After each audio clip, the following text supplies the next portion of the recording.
Hello guys, for today's video, magwi-withdraw po tayo kay MatchMe application.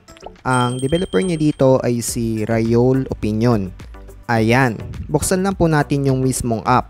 At alam naman po natin na nagbabayad talaga itong earning app guys. At napakataas talaga ng ratings nito sa Google Play Store.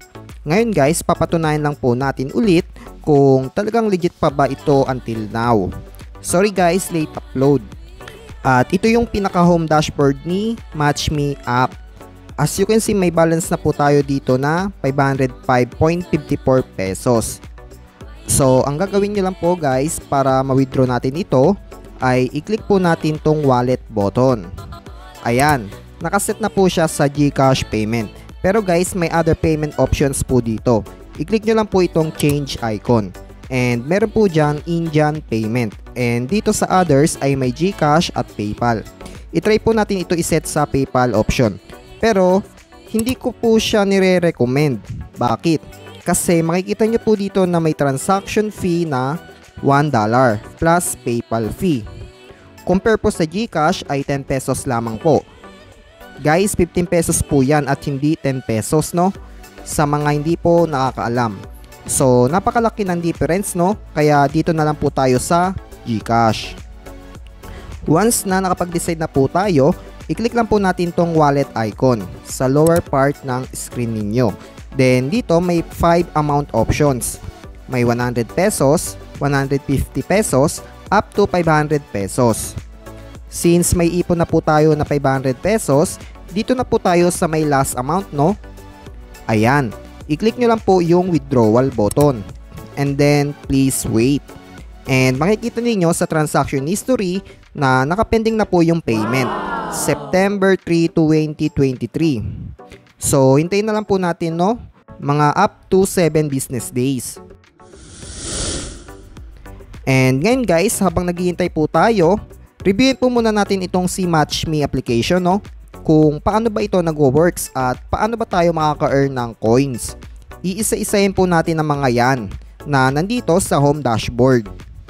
So, balik na po tayo pa itaas. Scroll upward lang po natin. Dito sa playtime section, ito yung pinaka-hot nila.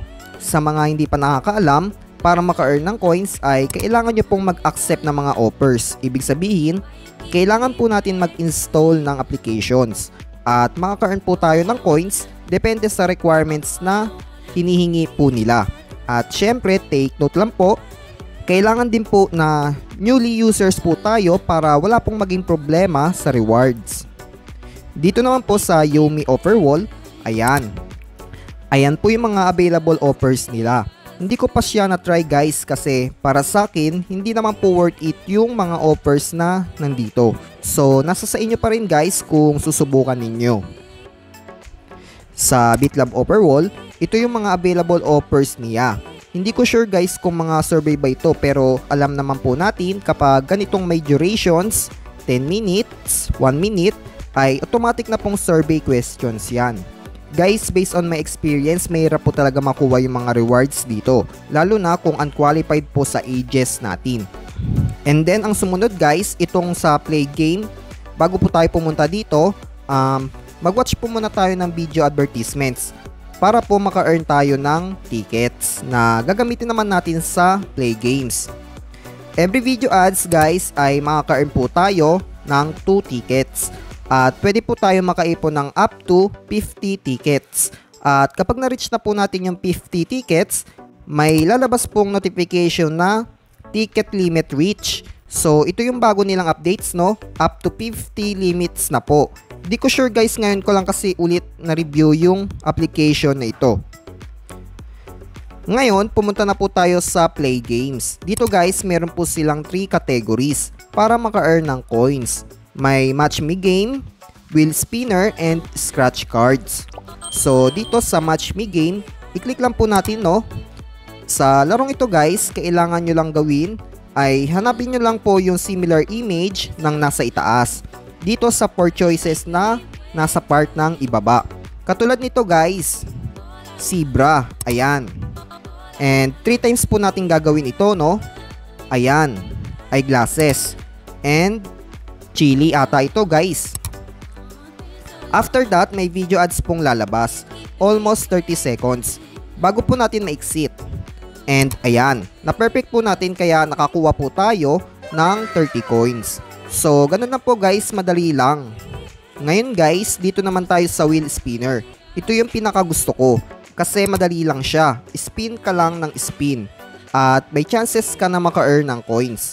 Aside from that, pwede ka din maka-earn ng tickets. So, hindi na po natin kailangan manood ng ads, no? And kapag nakuha nyo po itong jackpot, mas malaking rewards po yung makukuha ninyo. At syempre, may oras din na hindi tayo sinuswerte. So, ganun talaga ang buhay, no? Dito naman sa scratch cards, guys, pwede po tayo maka-earn ng tickets, ng coins, at kung minsan, wala. It's a matter of luck po ang labanan dito. So, kayo na lang pong bahala magpatuloy niyan. Scroll po natin ng kaunti. Ayan, dito sa survey, may 5 available platforms dito. Alam naman po natin yan. Kayo na lang pong bahala mag-explore dyan, guys. And sa tasks, itong Yumi, ito po yung kanina. Nasa inyo kung mag-accept kayo ng offers dito. Madali lang naman. And marami din kayong pagpipili ang offer walls dyan. Maghanap na lang po kayo ng mga offers na madali at malaking magbigay para hindi po sayang yung efforts nyo. And then, dito sa leaderboard guys, ito po yung mga users na magagaling at makaka-earn po sila ng pera direct po sa wallet nila. Depende sa position at the end of countdown. Ito po yung countdown guys, kapag na-reset na po yan, automatic na pong marireceive yung price. And at the same time, lahat po ng coins na na-earn ninyo kanina ay automatic din pong mako-convert into real money. So guys, hindi ko po masasabi yung conversion rate ng application na ito kasi paiba-iba depende sa dami ng users. Based on my experience ha. Pero kung alam ninyo, i-comment nyo lang po sa ibaba, no? And then sa invite friends, maging honest lang po tayo, mas malaki po ang kikitain natin sa app na ito kapag marami po tayong invites. So 20% ng first withdrawal ng referral natin, ang kikitain po natin for one time only. At syempre may libre din pong 10 pesos or 5 pesos upon signing up sa link ng mga influencers. Take note guys, wala pong lalabas na wallet icon kapag hindi po tayo nag-sign up using the link na binigay ng influencers. At ganun din po sa iba. Okay, so dito na po tayo sa Rate Us.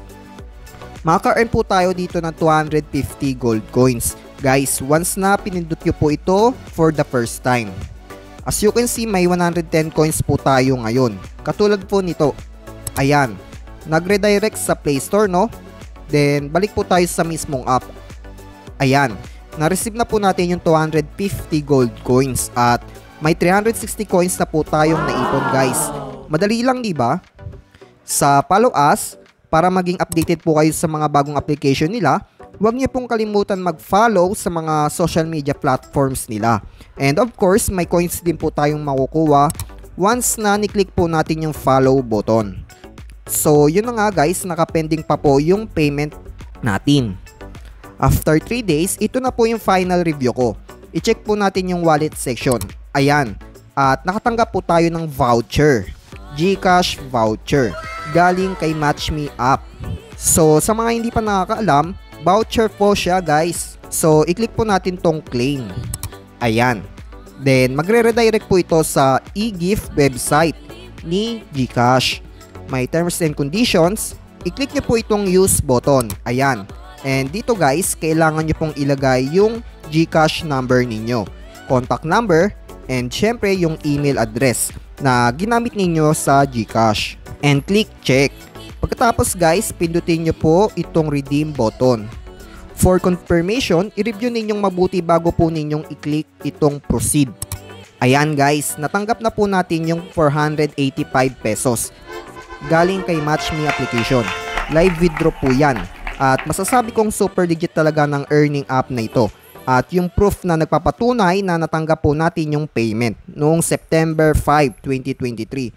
So, pasensya na guys, medyo delay ako sa pag-upload ng video, pero masasabi kong nagbabayad pa po yung application na ito until now. So, para sa mga bagong users, pwede nyo pong gamitin yung link ko para may lumabas pong wallet icon. So, dito na po tayo nagtatapos at maraming salamat po sa inyo guys.